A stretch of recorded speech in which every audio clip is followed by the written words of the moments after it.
సాయి ప్రసాద్ కోసం ఉత్సాహంగా ఎదురుచూస్తూ కూర్చుని ఉంది మరియమ్మ. ఆమెకి కొడుకు ఇల్లు, కోడలి పద్ధతులు నచ్చటం లేదు. చేతిలో డబ్బులు ఆడటం లేదు.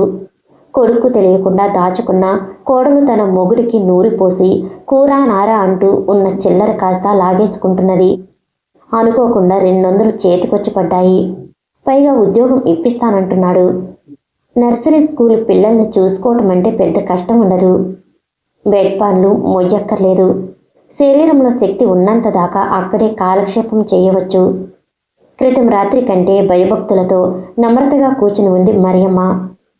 సాయి ప్రసాద్ని చూడంగానే లేచి నిల్చుంది కూడాను. అది చూసి తనలో తాను నవ్వుకున్నాడు. నేను సాయంత్రం మధ్యలో ఆ పోయిన సంభాషణని ఎలా ముడిపెట్టాలా ఈనాడు అని ఆలోచిస్తున్నాడు. ఇక్కడ చల్లగా బాగుంది అన్నాడు ప్రసాద్. ఏం బాగుందో ఏమిటో, సంపాదించుకు స్వతంత్రంగా బ్రతికిన వాళ్ళు ఒకళ్ళు మోచేతి కింద ఉండలేరండి. ఎంత కొడుకైనా కోడలైనా సంపాదన లేకపోతే లెక్క చేయరండి. నేను వెళ్ళగానే మీకు ఉద్యోగం ఏర్పాటు చేస్తాను. వాళ్ళకి మనిషి కావాలి, మీకు పని కావాలి అన్నాడు ప్రసాద్. చిత్తమండి అంది మరియమ్మ వినయంగా. మీకు ఆసుపత్రి వాళ్ళు ఏదో ఇచ్చారన్నారు అడిగాడు ప్రసాద్. ఎంత ఇచ్చారని? ముష్టి 1000 రూపాయలు. దిక్కుమాలిన కల్మషం అంతా మేము ఎత్తిపోస్తాం. సూపరింటు గారేమో షోగ్గా అలా పై మందులిచ్చేసి వేలకి వేలు పొడుపుకుంటారు. మావన్నీ కష్టపు బతుకులండి. సుందరమ్మ గారు నాలిక కొరుక్కుని, అదే లక్ష్మమ్మ గారు మీకు కాస్తో కోస్తో మొట్ట చెప్పారుగా, అది పెట్టే కదండి ఈ ఇల్లు వేసుకుంది. నా కొడుక్కి అయితే జ్ఞాపకం లేదు కానీ వాడు మర్చిపోయాడండి ఈ తల్లి చేసిందంతా. ఇప్పుడు నువ్వేం పెట్టావు అని కోడలు రోజు దెప్పి పొడుస్తుంటే వాజమ్మలాగా నోరు మూసి కూర్చుంటున్నాడు. కసిగా చెబుతుంది మరియమ్మ. మానవ స్వభావాన్ని గురించి మళ్ళీ ఆలోచన వచ్చింది ప్రసాద్కి. తనేమో సుందరమ్మ గారి ఆచూకీ తీయాలని ప్రయత్నిస్తున్నాడు. ఈ మరియమ్మేమో తన కష్టాలు చెప్పుకుంటూ అటువైపు తిప్పుతుంది సంభాషణని. ఆ ఎస్తేరమ్మ పనే బాగుంది. పరాయి బిడ్డని పెంచినా వాడు ప్రయోజకుడయ్యాడు. ఆ అక్కని తల్లిని బాగా చూస్తాడా? అయ్యో, వాళ్ళ మాటంటే చెవతాటడు. జీతం అలా తెచ్చి తల్లి చేతుల్లో పోస్తాడు. కాలు వంకరాని కాని రాజాలాంటి పిల్లవాడు అన్నాడు ప్రసాద్ మరియమ్మలోని అసంతృప్తిని ఎగతోస్తూ. వెర్రిముండని స్వంత కొడుకు అన్నాడు కదా అని ఎస్తేరమ్మ ఏడుస్తుంటే రాజాలాంటి బిడ్డను ఇచ్చేశానండి. వాడే ఉంటే ఈ పాటికి నన్ను నెత్తిన పెట్టుకుని ఉండేవాడు. ఆ పిల్లవాడి కోసం లక్ష్మమ్మ గారు మళ్ళీ రాలేదా అడిగాడు ప్రసాద్ ఓ రాయిని విసురుతూ. మరియమ్మ వినిపించుకోనట్లు ఊరుకుంది. లక్ష్మమ్మ గారు ఆ పిల్లవాడి కోసం వెతుక్కుంటూ వచ్చారని విన్నాను. ఎవరు చెప్పారు అడిగింది భయంగా. వాళ్ళు అన్నాడు తాపీగా. పిల్లవాడిని పెంచుతూ ఉండు, వచ్చి తీసుకెళ్తాను అన్నారు. నాకు ఆ ఆసుపత్రిలో పని ఆసుపత్రి వాళ్ళకి తెలియకుండా నాకు అప్పగించారు కదండి. ఏం 7వ రోజున ఆ పిల్లని తీసుకెళ్ళిపోయారండి. పచ్చి బాలింతనా? పచ్చి బాలింతే కాదు, చచ్చి బతికింది అనుకోండి. కానుపు చాలా కష్టమైంది.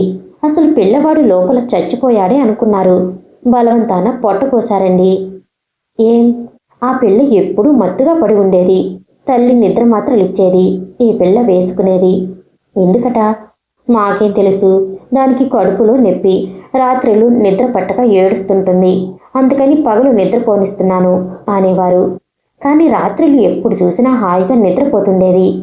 మరి మాతో మాట్లాడితే అసలు విషయం చెప్పేస్తుందని భయం. అసలు ఈ ఆసుపత్రికి వచ్చే వాళ్ళంతా ఇంతేనండి. ఉన్న నిజం చెప్పరు. పెళ్ళి అయిందంటారు, మొగుడు వదిలేశాడంటారు, మొగుడు దూరదేశంలో ఉన్నాడంటారు. వాళ్ళు అబద్ధాలు ఆడుతున్నారని మాకు తెలుసు, విని ఊరుకుంటాం. ఎబర్షన్ కూడా చేస్తారటగా ఇక్కడ. మొదటి 3 నెలల్లోనూ అయితే చేస్తారు. కానీ మా వాళ్ళు ఎబర్షన్కి ఒప్పుకోరు. ఎందుకని? అది తేలికే కదా. తల్లి ప్రాణం పోతే పోలీస్ కేసు అవుతుందని భయం. సజావుగా పురుడు పోసి కావాలంటే పిల్లవాడిని తీసుకుంటారు. ఏం చేస్తారు? మిషన్ వాళ్ళకి అప్పచెబుతారు. లేకపోతే అనాథ శరణాలయాలు ఉండనే ఉన్నాయి. ఈ పిల్లవాడిని అలా ఎందుకు చేయలేదు? నీకే ఎందుకిచ్చారు? మరియమ్మ వెంటనే జవాబు చెప్పలేదు. ప్రసాద్ సర్దుకుని, ఎస్తేరమ్మకి ఇచ్చినందువల్ల పిల్లవాడు బాగుపడ్డాడు కానీ చెడిపోలేదు. అందు గురించి మీరు భయపడకండి అని ధైర్యం చెప్పాడు. శరణాలయానికి మిషన్కి ఇస్తే మళ్ళీ పిల్లల్ని వెనక్కి ఇవ్వరండి. అందుకని నన్ను పెంచమని రహస్యంగా ఇచ్చారు. రహస్యం అంటే మీకు లక్ష్మమ్మ గారికే తెలుసునన్నమాట. అవును, పిల్లవాడు చచ్చిపోయాడని ఆ కూతురికి చెప్పిందండి. అసలు ఇలాంటి కేసులకి మేము అలాగే చెబుతాం. పాలు సరిపోయింది. నిద్రమాత్రలు మింగి మింగి ఆ అమ్మాయి పూచక పుల్లలా ఎండిపోయింది. పాలు లేవు, పాపాలు లేవు. 3 రోజులు ఒంటి మీద తెలివి లేకుండా ఉందండి. గ్లూకోజ్ ఎక్కించారు, నెత్తురు కూడా ఎక్కించినట్లు జ్ఞాపకం. అప్పుడు పసివాడిని మీకు అప్పగించారన్నమాట. అవునండి, మేకపాలు పోసి పెంచాను. నానా తిప్పలు పడి పెంచాను. వాళ్ళకేం 4 డబ్బులు చేతిలో పెట్టి టీంగిమని వెళ్ళిపోయారు. ఎంతైనా చెప్పండి, ఈ డబ్బు గల వాళ్ళు కసాయి వాళ్ళండి. పసిగుడ్డున అలా వీడి వెళ్ళిపోవటం మాలాంటి వాళ్ళకి చేత కాదండి, చెప్పుకుపోతుంది మరియమ్మ. సుందరమ్మ గారు మరియమ్మని నమ్మి పిల్లవాడిని పెంచటానికి అన్ని ఏర్పాట్లు చేశారు, డబ్బు ఇచ్చారు. అయితే ఈ మనిషి వాడిని అమ్మేసింది. ఆ విషయాలు సుందరమ్మ గారికి చెప్పిందా లేదా? అది ఎలా తెలుసుకోవటం? పాపం ఆ పిల్ల ఏడ్చి గోల చేసి ఉంటుంది కదూ. ఒంటి మీద స్పృహ ఉంటేగా. అసలు తల్లి ప్రాణానికి ముప్పొస్తుందని భయపడ్డారు. ఏడ్చే శక్తి కూడా లేదండి. తెల్లగా పాలిపోయి నా చీర రంగులో ఉండేది. అప్పటికి ఎన్నేళ్లుంటాయి? 14-15 కంటే ఉండవండి. 20 ఏళ్ళని పెళ్ళయిందని కథలు చెప్పారు కానీ ముఖం చూస్తే చదువుకుంటున్న పిల్లలా ఉంది. మొగుడు ఉంటే ఇక్కడికి ఎందుకు వస్తారు? మామూలు పెద్ద ఆసుపత్రికే పెడతారు. ఆ తర్వాత నాలిక ఖర్చుకుని ఆగిపోయింది. ఏదో చెప్పబోతున్నారు, చెప్పండి అడిగాడు అనునయంగా. వాళ్ళు ఇక్కడ ఉండగానే ఒక అబ్బాయి వెతుక్కుంటూ వచ్చాడు. ఎవరి కోసం? పేరు చెప్పలేదు కానీ 2 రోజులు గేటు దగ్గర కాపలా కాశాడు. అప్పుడే లక్ష్మమ్మ గారితో మాట్లాడాడు. బహుశా మొగుడే ఉంటాడేమో. మొగుడు కాదు, ముద్దులు కాదు. మొగుడైతే హాయిగా ఆఫీసులోనే అడగొచ్చుగా. వాడే ఈ పిల్లకి కడుపు చేసి ఉంటాడు అంది మరియమ్మ తనకు అలవాటైన భాషలో. ప్రసాద్ కాస్త తడబడ్డాడు. షాక్ కొట్టినట్లు అయ్యింది అతనికి. సర్దుకుని ఆ అబ్బాయితో లక్ష్మమ్మ గారు మాట్లాడారా అని అడిగాడు. 1 గంట చెట్టు కింద కూర్చుని మాట్లాడుకున్నారండి. పిల్లని బయటికి రానివ్వలేదు. మాకు ఇలాంటివి అలవాటే, అందుకని దూరం నుంచి గమనించానండి. తర్వాత వెళ్ళిపోతున్న అతన్ని కలుసుకున్నానండి. వెనక గేట్లోంచి పాపం పిల్లవాడు ఏడుపు మొహం పెట్టుకుని బాధపడిపోతున్నాడు. నా చేతిలో 10 రూపాయలు పెట్టి పురుడొచ్చాక రాయమన్నాడండి. రాశారా? రాశాను. ఎట్లా రాశారు? అడ్రస్ ఇచ్చాడండి. మళ్ళీ వచ్చాడా? 7:30 అయ్యాక వచ్చి కనిపించాడు. అప్పటికి పిల్లవాడు ఎస్తేరమ్మ దగ్గర ఉన్నాడు. మిమ్మల్ని ఏం అడగలేదా? పిల్లవాడు నిజంగా చచ్చిపోయాడా అని అడిగాడు. వాళ్ళు అలా చెప్పారట. నాకెందుకీ తంట అని నేను అదే చెప్పాను అంది మరియమ్మ. సాయి ప్రసాద్కి ఏం మాట్లాడాలో తెలియకుండా ఉంది. అన్ని కథలు మానవ బలహీనతకు సంబంధించిన అన్ని గాథలు ఇలాగే ముగియాలా? జీవం పోసుకున్న ఒక పసికందుని అందరూ కలిసి ఇలా సజీవ సమాధి చేస్తారా? వాడేం చేశాడు? తన ప్రమేయం లేకుండా ఈ ప్రపంచంలోకి నెట్టబడ్డ ఆ ప్రాణిని అంతా కలిసి చంపేయటం, రూపుమాపటం ఏం న్యాయం? అతనికి రావుగారి మీద, సుందరమ్మ గారి మీద, పంకజం మీద, ఈ సమాజం మీద విపరీతమైన కసిగా ఉంది. 20 ఏళ్ల క్రితం ఈ ఆసుపత్రి చెట్ల కింద నుంచి వెనక్కి పంపివేయబడ్డ ఆ యువకుని మీద విపరీతమైన జాలిగా ఉంది. సుందరమ్మ గారు అనుమతి ఇస్తే పెళ్లి చేసుకుని ఉండేవాడేమో. ఎందుకు ఆమె ఒప్పుకోలేదు? బహుశా కడజాతి అయి ఉంటాడా? బీదవాడై ఉంటాడా? ఆ పిల్లవాడు? ఏ పిల్లవాడండి? అదే మీకు అడ్రస్ ఇచ్చాడే, అతనికి వయసు ఎంత ఉంటుంది? ఎంతండి? 20 ఏళ్ళు ఉండొచ్చు. లేతగా అమాయకంగా ఉన్నాడు. అతని అడ్రస్ మీ దగ్గర ఉంది అన్నారు కదా, నాకిస్తారా? మరియమ్మ భయపడింది. ఇక్కడ కూడా కొంత డబ్బు ముడిపడి ఉంటుంది అనిపించింది ప్రసాద్కి. దగాపడో కాలు జారో ఓళ్ళు పౌరు ఎక్కువ పొరపాట్లు చేసిన స్త్రీ పురుషులు గుమిగూడే స్థలం ఇది. ఈ ఆసుపత్రిలో అడ్డదారులకి 100,000 అని కిమ్మకు ఉంది. సూటిగా పోని ఈ పరిసరాల్లో వ్యక్తులకి మానసికమైన శక్తి ఉండదు. అటువంటి వారి బలహీనతని ఆసరాగా చేసి డబ్బు గుంజుకోవటం మరియమ్మ వంటి వారికి ఒక వృత్తి అయిపోయింది. ఈ మరియమ్మకి వక్ర మార్గం తప్ప మామూలు దారి తెలిసే అవకాశం లేదు. ఆమె పరిసరాలు అలాంటివి. మనుషులంతా చుట్టూ పరిస్థితులకి బానిసలే. మరియమ్మని గురించి ఆలోచిస్తున్నప్పుడు అదే వృత్తిలో ఉన్న ఎస్తేరమ్మ, ఎలిజబెత్ జ్ఞాపకం వచ్చారు. వారిలోని నిజాయితీ, ప్రేమ ఈమెలో ఎందుకు లేవు? రావి తమని వదిలి వెళ్ళిపోతాడేమో, తమ నుంచి ఎవరైనా లాక్కుంటారేమోనని ఆ తల్లి కూతుళ్ళు తల్లడిల్లిపోవటం అతని బుర్రలో మెదిలింది. ఒకే వృత్తికి, ఒకే మతానికి, జీవిత విధానానికి చెందిన ఈ ఇద్దరు అతని కళ్ళ ముందు కనిపించారు. ఒకే రకమైన పరిస్థితుల నుంచి వచ్చిన ఈ ఇద్దరి దృక్పథాల్లో ఇంత తేడా ఎందుకొచ్చింది? ఏ ఇద్దరు వ్యక్తులు ఒకే విధంగా ఉండనట్లే ఏ ఇద్దరి స్వభావాలు ఒకే మాదిరి ఉండవు కాబోలు. అతని అడ్రస్ ఇస్తారా? అడిగాడు. ఎందుకండి? 20 ఏళ్ల క్రితం నాటి మాట. ఇప్పుడు తవ్వటం దేనికండి? మరియమ్మ మనసులోని భయం మాటల్లో ప్రస్ఫుటమవుతుంది. ఊరికేనే. రాబీ అంటే ఎస్తేరమ్మకిచ్చిన పిల్లవాడు పెరిగి ప్రయోజకుడయ్యాడంటే మీరు సంతోషించలేదు. అలాగే తండ్రి కూడా. ఈ పిల్లవాడు లేడని చెప్పాను కదండి అడిగింది మరియమ్మ గడుసుగా. నేను అలాగే చెబుతాను. నాకు ఆ యువకుని కలుసుకోవాలని ఉంది. వాళ్ళు పిల్లని ఇవ్వలేదో, అతను పెళ్లి చేసుకోలేదో కనుక్కోవాలని ఉంది. ఇదిగో నా అడ్రస్సు. మీరు ఎప్పుడు బయలుదేరతానంటే అప్పుడు మా వాళ్ళు మనీ ఆర్డర్ కడతారు. చేపకి ఎరవేస్తున్నట్లు ఆయా ఉద్యోగం కళ్ళ ముందు అల్లల్లాడిస్తుంటే మరియమ్మ అయిష్టంగానే లోపలికెళ్ళింది. ఆ అడ్రస్లో ఉంటాడో లేదో నసుకుతూ ఉంది. ఆ విషయం మీకు మనీ ఆర్డర్ కోపంలో రాస్తాను. అతను అక్కడే ఉన్నాడో లేదో. ఈ మాటల వల్ల తప్పు అడ్రస్ ఇచ్చి తప్పించుకోలేదన్న ధైర్యంతో అన్నాడు ప్రసాద్. ఖర్చులకి ఉంచుకోండి అంటూ 50 రూపాయలు చేతిలో పెట్టి అడ్రస్ తీసుకుని జేబులో పెట్టుకుని బయలుదేరాడు ప్రసాద్. అప్పుడే బడి వదిలినట్లున్నారు. తేనెతుట్టులోంచి ఏకిల్లా పిల్లలు జుమ్ అంటూ బయటకొస్తున్నారు. మాట్లాడకుండా స్కూలు బిల్డింగ్లోంచి బయటపడే కుర్రవాడు ఒక్కడైనా ఉంటాడేమోనని ప్రసాద్ వెతుకుతూ ఉన్నాడు. చాలా రోజుల నుంచి ప్రతిసారి అతని అన్వేషణ విఫలమవుతూనే ఉంది. గోలగా అరుస్తూ చెల్లాచెదురుగా పరుగులు పెడుతున్నారు పిల్లలు. మరియమ్మ ఇచ్చిన అడ్రస్ మరోసారి పరిశీలించాడు. అది రాజమండ్రి అడ్రస్. 20 ఏళ్ల క్రితం నాటి అడ్రస్. ఆ వ్యక్తి పేరు ఆనందరావు. ఈ ఆనందరావు ఇంకా ఆ ఊళ్ళోనే ఉన్నాడన్న నమ్మకం ఏమిటి? ఇంత దూరం కారులో వెళ్ళి ఆ మనిషి అక్కడ లేడంటే ఏం చెయ్యాలి? సరాసరి వెళ్ళిపోయి తన అదృష్టం పరీక్ష చేసుకోవటం కంటే వేరే మార్గం లేదు. లాడ్జికి వచ్చి రూమ్ ఖాళీ చేస్తుంటే అతనికి ఫోన్ వచ్చింది. డాక్టర్ మూర్తి అవతల వైపు నుంచి మాట్లాడుతున్నాడు. మీ పరిశోధన ఎంతవరకు వచ్చింది అడిగాడు. ప్రసాద్ క్లుప్తంగా విషయాలు చెప్పి, ఎలిజబెత్ వాళ్ళు అక్కడ సెటిల్ అయ్యారా అడిగాడు. అయ్యారట. రావి చాలా హ్యాపీగా ఉన్నాడట. ఆ కాఫీ తోట మధ్య ఇక్కడి పొగ సన్నగా రాచుకుంటూ ఉంది. ఏం? రావు గారు తన మాట మీద నిలబడ్డా ఆ చీ డెవిల్ ఊరుకునేటట్లు లేదు. ఏం చేస్తుందట? వాళ్ళ నాన్న లీడింగ్ లాయరట. పోలీస్ కంప్లైంట్ ఇవ్వటానికి తహతహలాడిపోతుంది. చూద్దాం. ఈ లోపల కొన్ని కొత్త విషయాలు బయటపడ్డాయి. దానివల్ల మనకేం లాభం? నేను ఎలా బయటపడాలో చెప్పండి. దారి కనిపిస్తుంది. రాజమండ్రిలో మీకెవరైనా ఫోన్ ఉన్న ఫ్రెండ్ తెలుసా? ఉన్నారు. ఫోన్ చేస్తే మనం చెప్పిన పని చేయగల మనిషి కావాలి.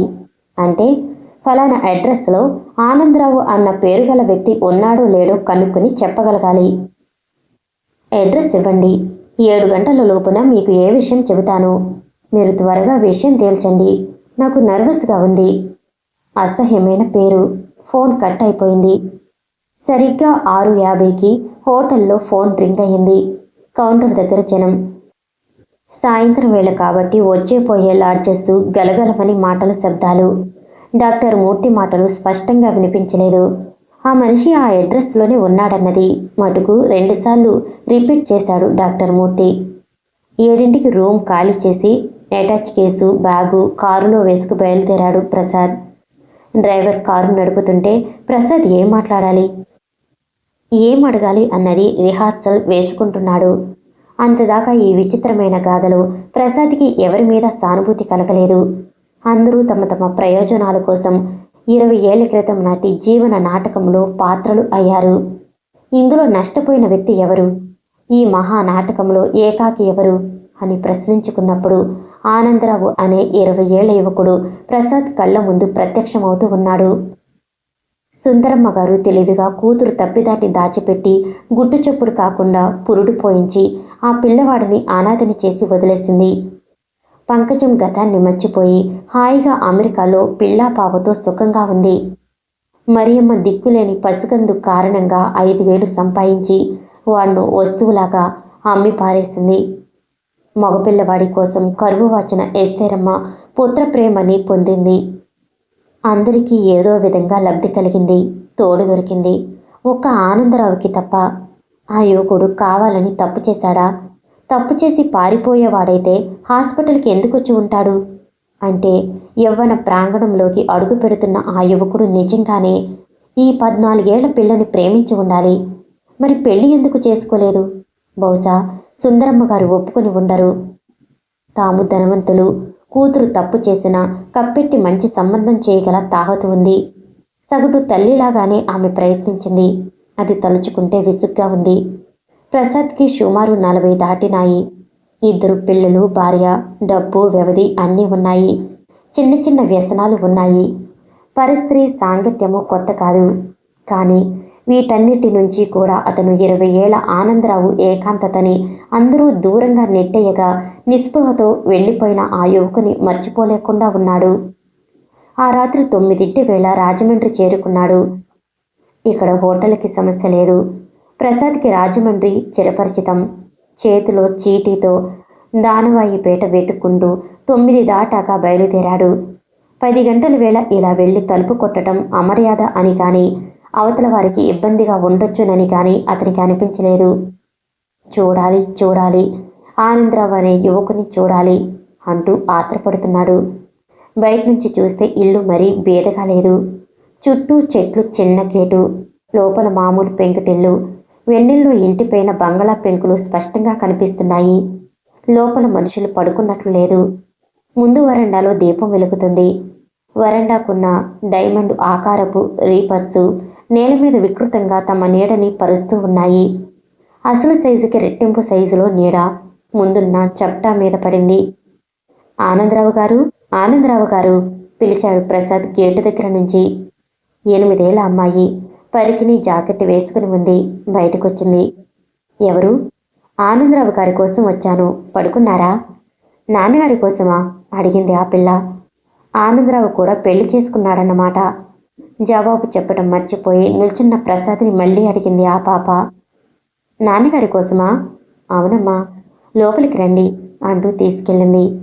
వాలు కుర్చీలో కూర్చుని మధ్య వయస్కుడు కథను పేపర్లు దిద్దుతున్నాడు. ఆ మనిషి బొద్దుగా పచ్చగా ఉన్నాడు. లిప్తపాటు ఈ వ్యక్తి ఆనందరావు అయి ఉండడు అనుకున్నాడు ప్రసాద్. 20 ఏళ్ల యువకుడు ఇతను కాదా అని కూడా అనుకున్నాడు. మరుక్షణంలో కాలమానం జ్ఞాపకం వచ్చింది. ఆ మనిషి కుర్చీలోంచి లేవలేదు. తల ఎత్తి చూశాడు. ఇది స్కూల్ మాస్టర్ల జాతి. వచ్చిన ప్రతివాడు విద్యార్థిలాగానే కనిపిస్తాడు వీళ్ళకి. కనీస మర్యాద కూడా ఉండదు అనుకుంటున్న తనని తాను పరిచయం చేసుకున్నాడు ప్రసాద్. ముఖం మీద పడుతున్న ఒత్తైన తెల్లని చుట్టూ పైకి తోసుకుంటూ చూశాడు ఆ వ్యక్తి ప్రసాద్ వంక. కళ్ళల్లో అలసట, తీవ్రమైన క్షోభకు గురి అయినట్లు బాధ ముఖంలో ఇంత స్పష్టంగా ప్రతిఫలించడం ప్రసాద్ మున్నెన్నడూ ఎవరిలోనూ గమనించలేదు. సారీ, లేచి మిమ్మల్ని రిసీవ్ చేసుకోలేకపోయాను, క్షమించండి అన్నాడా వ్యక్తి కాళ్ల వంకే చూపిస్తూ. 2 కాళ్ళు లేవు, మోకాలి కింద నుంచి ఇనుప బూట్లు. ప్రసాద్ అవాక్కైపోయాడు. తాను 20 ఏళ్ల యువకుని ఊహించుకున్నాడు. ఇక్కడ 40 ఏళ్ల మధ్య వయస్కుడున్నాడు. 2 కాళ్ళు లేని వ్యక్తి దర్శనమిస్తున్నాడు. ఇంతకంటే ఆశ్చర్యం ఏమైనా ఉంటుందా? కొత్తవాడిని, ముందు చెప్పకుండా వచ్చేశాను, ఏమీ అనుకోకండి. అతను సరళంగా నవ్వాడు. నవ్వుతున్నప్పుడు కళ్ళజోడు ముఖం మీదకి జారి అతని ముఖం కార్టూన్ లాగా తమాషాగా ఉంది. ఎప్పుడో కానీ ఇలా విచిత్రంగా విజిటర్స్ రారు, అందులో ఈ టైంలో. ఇది కొత్తగానే ఉంది. చిట్టి, అంకుల్కి మంచినీళ్ళు కావాలేమో పట్టుకురా. భోంచేశారా అడిగాడతను ప్రసాద్ వంక పరీక్షగా చూస్తూ. లేదు, మిమ్మల్ని చూద్దామని హోటల్లో సామాను పడేసి సరాసరి వచ్చేశాను. నన్నా? దేనికి? మార్కుల కోసం వచ్చినట్లుగా లేదే. మిమ్మల్ని చూస్తే అలా అనిపించటం లేదు. ఎలా చెప్పగలిగారు? వాళ్ళు పళ్ళ బుట్లో స్వీట్ ప్యాకెట్తో తీసుకొచ్చి ముందు మా చిట్టికిచ్చి దాన్ని మంచి మాట ఆడుకుంటారు. ఆ జాతి వేరులేండి అన్నాడు ఆనందరావు నవ్వుతూ. ప్రసాద్ కూడా నవ్వాడు. మా భోజనాలు అయిపోయాయి, పళ్ళు తీసుకుంటారా? చిట్టి, మజ్జి పట్టుకురా. అమ్మని అడిగి అరటిపళ్ళు కూడా పట్టురా. మీరేదో గట్టి పని మీదే వచ్చారు, కాసేపు కూర్చుంటారుగా. ముందు ఆత్మారాముడిని ఊరుకోబెట్టండి. అన్నాడు ఆయన దిద్దిన పేపర్లు దొంతరగా పెట్టి తాడు కడుతూ. మీ పనికి అడ్డు వచ్చాననుకుంటా. పేపర్లు దిద్దటం పని కాదు. మా టీచర్లకి ఈ పని గాలి పీల్చటం లాంటిది. నిద్దట్లో లేపినా దిద్దేస్తాం. మీరు ఎందుకు వచ్చారో, నాతో ఏం పని మీద వచ్చారో గెస్ చేస్తుంటాను. పళ్ళు తీసుకోండి అన్నాడు ఆనందరావు. ఆ మాట అయితే పైకి అన్నాడు కానీ అతని కళ్ళు విచారంతో, ఒక రకమైన తాత్విక దృష్టితో శూన్యంలోకి చూస్తున్నట్లుగా ఉన్నాయి. ఆ కళ్ళలో పైకి వర్ణించలేని, మాటలలోకి ఇమడని విషాదం. మానసికంగా దైహికంగా అలసి డస్సిపోయినట్లున్న భావం తొంగి చూస్తూ ఉంది. ప్రసాద్కి సంభాషణ ఎలా ప్రారంభించాలో తెలియకుండా ఉంది. సాంబశివరావు, మరియమ్మ వంటి వాళ్ళని డబ్బుతో మాట్లాడించవచ్చు. నోట్ల రెపరెపకి వాళ్ళ గొంతులు బెకబెకమంటాయి. ఆనందరావు హృదయానికి దగ్గరగా వెళ్ళటం కష్టసాధ్యం అనిపిస్తుంది. విషాదం గూడు కట్టుకున్న ఆ కళ్ళు నవ్వలేవు. పెదిమలతో, మాటలతో నవ్వగలడు తప్ప. చిట్టి అరటిపళ్ళ తొక్కలు ప్లేట్లో పక్కకి తోసి అందులోనే ఖాళీ మజ్జిగ గ్లాసు ఉంచుకుని లోపలికి వెళ్ళింది. చూపిస్తూ, ఇంట్లో అంతా పడుకున్నారా? మన మాటలు వాళ్ళని డిస్టర్బ్ చేస్తాయేమో అడిగాడు ప్రసాద్. అలాంటి ఇబ్బంది లేదు. మా ఆవిడకు చెవులు వినిపించవు. చిట్టి పడుకోగానే నిద్రపోతుంది. డాక్టర్కి చూపించలేదా అడిగాడు ప్రసాద్. చూపించాము. మా అమ్మాయి పుట్టినప్పుడు ఏవో నాటుమందులు వాడారట. అప్పటి నుంచి వినిపించటం లేదు. ఇక లాభం లేదన్నారు. చాలా సాధారణ విషయంలా చెప్పాడు ఆయన. సాయి ప్రసాద్కు నేలలోకి కుంగిపోతున్నట్లుగా ఉంది. కొందరు కష్టాలు భరించటానికి పుడతారు కాబోలు. ఆ మనిషి ఇన్ని బరువులు మోస్తూ ఇంకా ఎలా సహజంగా ఉండగలుగుతున్నాడు? సాయి ప్రసాద్ మనసులోని భావావేశాన్ని గ్రహించుకున్నట్లు చిరునవ్వు నవ్వాడు ఆనందరావు. నేను ఎవరో, ఎందుకొచ్చానో గ్రహించారా? పేరు చెప్పారు. ఈ ఊరు కాదని తెలుస్తుంది. ఎందుకొచ్చారో అన్నది బోధపడటం లేదు. ఏదో బలవత్తరమైన కారణం ఉండే ఉంటుంది అన్నాడు ఆనందరావు. సుందరమ్మ గారు పోయారు తెలుసా అడిగాడు గబాలున సాయి ప్రసాద్, ఎత్తు నుంచి స్విమ్మింగ్ పూల్లోకి దూకుతున్నవాడిలా. ఆనందరావు కదలలేదు. ఆశ్చర్యపోనూ లేదు. కళ్ళల్లో ఆగ్రహమూ లేదు. నాకు తెలియదు. ఎప్పుడు పోయారు? సాయి ప్రసాద్ ఏ సుందరమ్మ గారి గూర్చి అంటున్నాడో వెంటనే గ్రహించుకోగలిగాడు. అతను ఎరగనట్లు నటించలేదు. అంటే ఆ కుటుంబాన్ని గూర్చి ఈ వ్యక్తి మర్చిపోలేదన్నమాట. అటు మొన్న ఉదయం కార్డియాక్ అరెస్ట్ వల్ల పోయారు. I'm sorry. ఆమె చాలా మంచి మనిషి, ఉత్తమురాలు అన్నాడు ఆనందరావు. ఈ మాటలు వింటుంటే సాయి ప్రసాద్కి ఆశ్చర్యంగా ఉంది. ఇతనికి ఆమె మీద కసి లేదా? పంకజాన్ని పెళ్లి చేసుకోకుండా అడ్డుకున్నదన్న కోపం లేదా? ప్రసాద్ కళ్ళల్లోని ప్రశ్నలని, సందేహాలని గ్రహించుకున్నట్లు ఆనందరావు మెల్లగా మనస్ఫూర్తిగా అన్నాడు. ఆమె చాలా గొప్ప మనిషి. అంత సహృదయం గల స్త్రీలు అరుదుగా కనిపిస్తారు. ఆమె మీకు ఎలా తెలుసు? మీ రాకకు ఆవిడ పోవటానికి సంబంధం? ప్రశ్న గాలిలోకి వదిలాడు ఆనందరావు. పంకజం అన్నాడు సాయి ప్రసాద్ సూటిగా. తను మిమ్మల్ని పంపించిందా? లేదు, నేనే వచ్చాను. అసలు ఇక్కడికి వస్తున్నట్లు వారెవరికీ తెలియదు. మరి మీరు పంకజాన్ని ఎందుకు పెళ్లి చేసుకోలేదు? సుందరమ్మ గారు వద్దన్నారా? మీకు వారికి అంతస్తుల్లో తేడానా అడిగాడు సాయి ప్రసాద్. ఆనందరావు చివాలున తల ఎత్తాడు. ఆ కళ్ళల్లో కోపం, ఎర్రని చీర. ఇతరుల వ్యక్తిగత విషయాల్లో కల్పించుకోవటం అనాగరికం. మీకు ఈ ప్రశ్నలు అడిగే హక్కు లేదు. ఉంది. మీ కొడుకుని పెంచుతున్న వాళ్ళ మీద దొంగతనం అంటగట్టారు. అమాయకులైన ఆడవాళ్ల మీద లేనిపోని నేరం మోపారు. ఎవరు? పంకజమా? కాదు, రావు గారింట్లో వాళ్ళు. అసలేం జరిగింది? సాయి ప్రసాద్ సుందరమ్మ గారు పోయిన మరుక్షణం నుంచి జరిగిన డ్రామా పోసుకొచ్చినట్లు చెప్పుకొచ్చాడు. ఆనందరావు శిలా విగ్రహంలా కూర్చుండిపోయాడు. 5 నిమిషాల పాటు నిశ్శబ్దం. ఎక్కడా చప్పుడు లేదు. ఆనందరావు బరువుగా వీడుస్తున్న ఉచ్ఛ్వాస నిశ్వాసాలు స్పష్టంగా వినిపిస్తూ ఉన్నాయి. స్ట్రేంజ్ అన్నాడతను నూతులో నుంచిలాగా. ఏమిటి? సుందరమ్మ గారు ఇంత అబద్ధం ఆడతారనుకోలేదు. ఆ రోజు హాస్పిటల్కి వెళ్ళినప్పుడు ఆవిడ నా స్థితి అర్థం చేసుకున్నారు. లోకం తెలియని మేమిద్దరం మాకు తెలియకుండా పొరపాటు చేశామని గ్రహించారు. మీకు పంకజం ఎలా తెలుసు? తను పియూసీ, నేను బిఏ ఫైనల్లో ఒకే కాలేజీలో చదువుతుండేవారం. అప్పటికి జూనియర్ కాలేజీలు లేవు. అప్పుడు వాళ్ళ నాన్నగారు జర్మనీలో ఉన్నారు. అవునట. ఈ విషయం పైకి చెబితే ఎవరూ నమ్మరు. కానీ మేము ఇలా అవుతుందనుకోలేదు. సరదాకి అదేదో కొత్త ఎక్స్పెరిమెంట్ అనుకున్నాము. తీరా కొంప మునిగేటప్పటికి ఇద్దరం కంగారు పడ్డాము. తర్వాత సుందరమ్మ గారు నన్ను పిలిచి ఏమీ అడగలేదు. వాళ్ళు ఆ ఊరు వదిలేసి వెళ్ళిపోయారు. మగపిల్లల్ని హాస్టల్లో చేర్చి. పై వాళ్ళెవరికీ తెలియదా? లేదు. అసలు ఎవరికీ అనుమానం రాలేదు. వాళ్ళు వెళ్ళిపోయాక పంకజం అంతా అర్ధాంతరంగా వెళ్ళిపోతే నాకేదో అనుమానం వచ్చి నాకున్న మిడిమిడి జ్ఞానంతో ఈ ఘోరం జరిగి ఉంటుందని ఊహించాను. అప్పుడే హాస్పిటల్కి వెళ్ళారా? లేదు.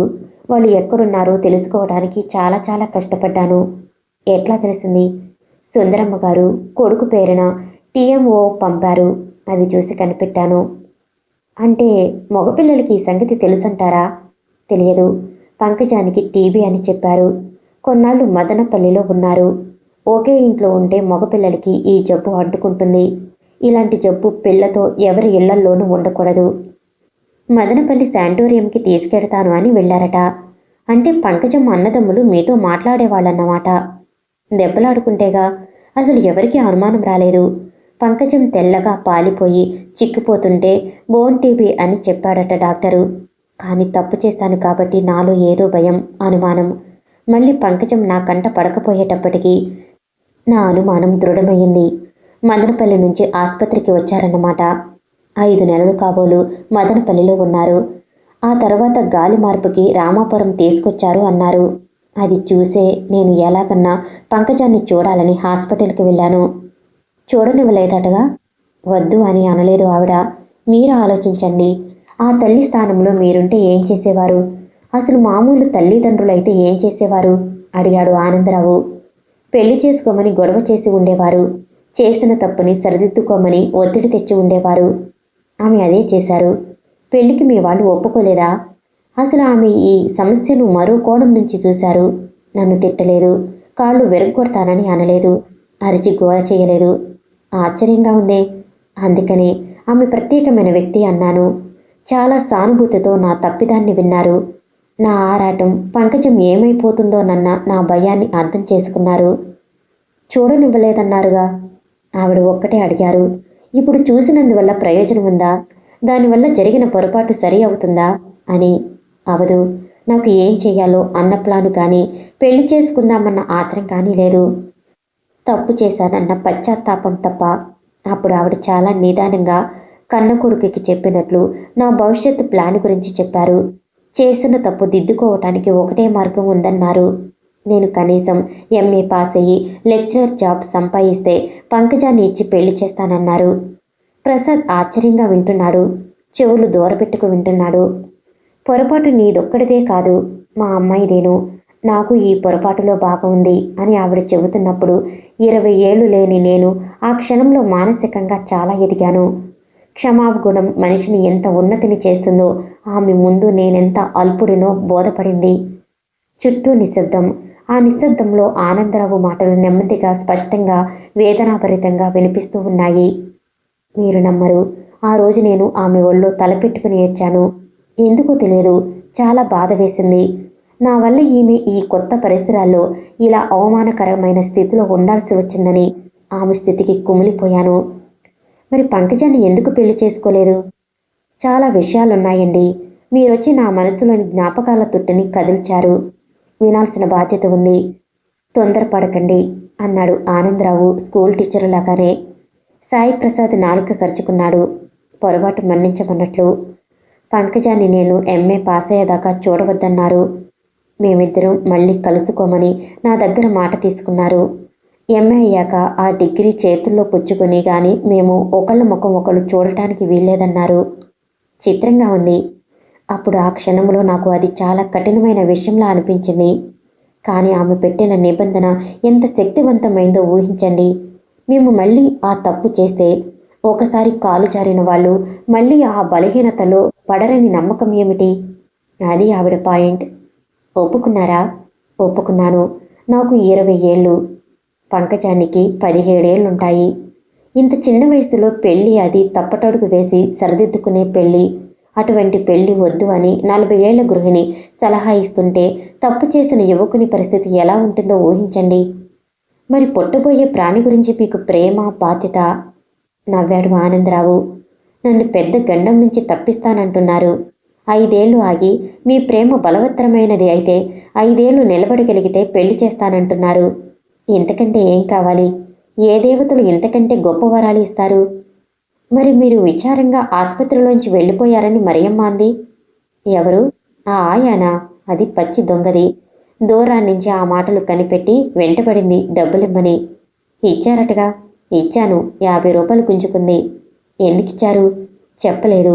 పంకజానికి పురుడు వస్తే మగపిల్లవాడో ఆడపిల్లో తెలుసుకోవాలని పెద్ద కోరిక అన్నాడు ఆనందరావు. మీతో అంత సూటిగా దాపరికం లేకుండా సుందరమ్మగారు మాట్లాడారన్నారు. ఆమెను అడుక్కుపోయారా? ఆమె పంకజాన్ని, ఈ సంఘటనని అన్నిటినీ 5 ఏళ్ల పాటు తుడిచేయమన్నారు నా మనసులోంచి. ఆడపిల్లైనా మగపిల్లవాడైనా పెంచి మేము పెళ్లి చేసుకుంటే అప్పుడు మీకు అప్పగిస్తానని మాట ఇచ్చారు. అయినా మీరు నమ్మలేదుగా నవ్వాడు ప్రసాద్ తమాషాగా. ఆ ఆయ ఉంది చూడండి, అది అందరి బుర్రల్ని చెడగొట్టేస్తుంది. దొంగతనంగా పిల్లల్ని కని పుట్టిన బిడ్డ పీక నులిమేస్తారు. ఈ డబ్బు గల వాళ్ళని నమ్మకు అంది. అసలే నాకు గిల్టీగా కంగారుగా ఉంది. అటువంటి పని జరగకుండా రెక్కలు కట్టుకొచ్చి అడ్డుకుందామన్నా ఊల్స్ థాట్స్తో ఆ ఆయాకి నా అడ్రస్ ఇచ్చాను. దొంగముండ అదే కదూ మిమ్మల్ని నా దగ్గరకు పంపింది అడిగాడు. అవును అన్నట్లు తల ఊపాడు ప్రసాద్. అతని మెదడు చురుకుగా అలర్ట్గా ఉన్న కళ్ళు మూతలు పడిపోతున్నాయి. క్రితం రాత్రి ఆ మురికి లాడ్జీలో బాగా నిద్ర పట్టలేదు. సాయంత్రం 3 గంటల సేపు ప్రయాణం చేసి సరాసరి వచ్చేశాడు. ఎంత ప్రయత్నించినా కనురెప్పలు వాలిపోతున్నాయి. మీకు నిద్ర వస్తున్నట్లుంది అడిగాడు ఆనందరావు. ఆవలిస్తూ కాదు అన్నట్లు తల ఊపాడు. ఆనందరావు పక్కున నవ్వి, మీ తల అబద్ధం చెబుతున్నా నోరు నిజం చెబుతుంది. రేపు పొద్దుట మాట్లాడుకుందాం. మీకు స్కూలు లేదా? వెళ్ళను, సెలవు పెడతాను. ఈ రాత్రి నాకు నిద్ర పట్టదు. ఆ విషయం మీకు తెలుసు. ఆ పిల్లవాడు బ్రతికే ఉన్నాడని మీరు చెప్పారు. ఎత్తుపీఠం మీద కూర్చున్న నా ఆదర్శమూర్తి కింద పడిపోయింది. బంగారు విగ్రహానికి కూడా బురద కాళ్లే, అంతే. విచారంగా ఉంది అన్నాడు ఆనందరావు. అతను ఎవరిని గురించి అంటున్నాడో ప్రసాద్ మనసులోకి వెళ్ళలేదు. అతనికి అంత మత్తుగా ఉంది. నిద్ర కూడా వస్తున్నది. గుడ్ నైట్ చెప్పి బయలుదేరాడు హోటల్కి.